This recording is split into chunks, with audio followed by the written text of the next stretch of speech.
Sometimes or often people grapple with decisions. They are struggling with a myriad of decisions in their career in order to move themselves forward. One of them is this leader or manager someone I should be following?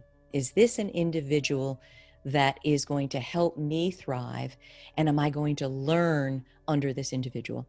We need our leaders to be inspiring and to be those kinds of individuals who are going to help us thrive.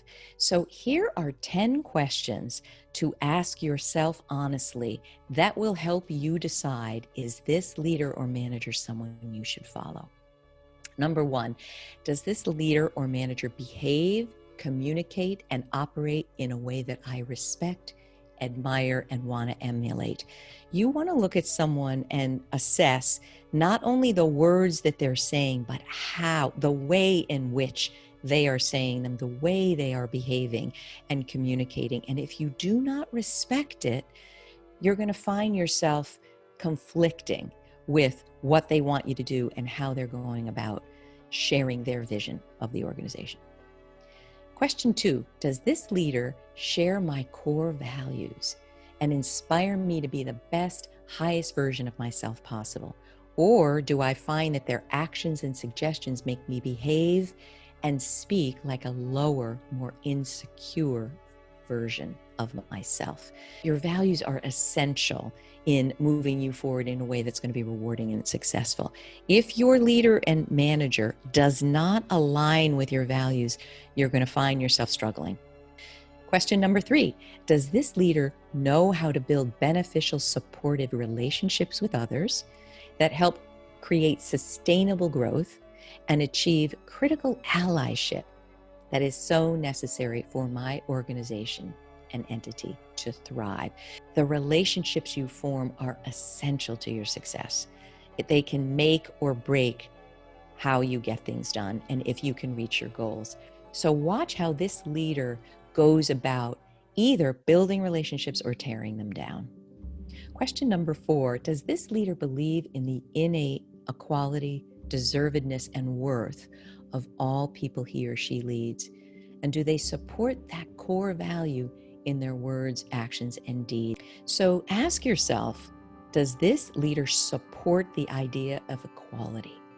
And if not, is that a conflict with your own values? Because truthfully speaking, if they don't support equality, this organization cannot thrive today. Question number 5, can this leader take critique and challenge well and take responsibility and accountability for his or her actions instead of blaming others? Do they show remorse when they go wrong and apologize when an apology or a change of course or attitude is called for? It's a damaging situation to be in.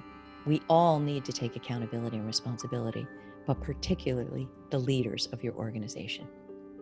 Question number 6, can this leader respect and like people who don't agree with their actions and opinions?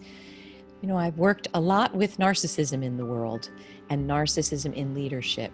What you don't want is a leader who only respects, uplifts, and elevates and likes people that agree with them. That's a very dangerous place to be as well. Question number 7, does this leader show maturity, emotional intelligence and regulation, temperance, patience, empathy, balance, and other key attributes that make a truly great leader? If you are not able to be emotionally mature and intelligent in the way you behave, success is going to be limited. Question number 8, in reviewing the communications from this leader over the past 6 months, including social media messages, public and private statements, emails, memos, and other written and verbal forms of communication, do the communications show more positivity than negativity? In other words, what percentage of these messages contain uplifting positive words and sentiments that move people forward, and what percentage tear people down, blame, or attack? If there is a ratio of more than 3 to 1 of uplifting and positive language, and messages. That means there will be more success in relating to people, reaching them and uplifting them, and inspiring a shared vision. If, on the other hand, the ratio is the opposite, more negative to positive, this culture is not going to thrive.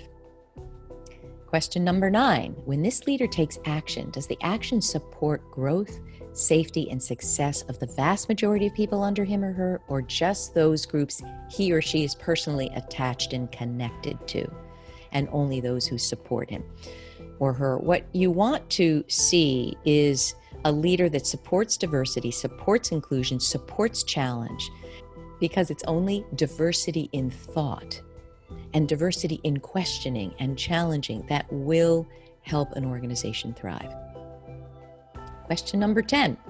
Finally, are you able to say, I love how this leader behaves and communicates because he or she builds bridges across major divides and differences and reduces the potential harm, conflict, anger, and lack of acceptance among the people he or she leads?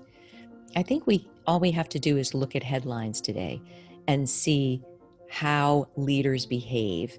Are they bridging differences or making us separate even more? If your leader isn't doing this, the culture is going to become fraught with conflict instead of becoming more cohesive as we move forward.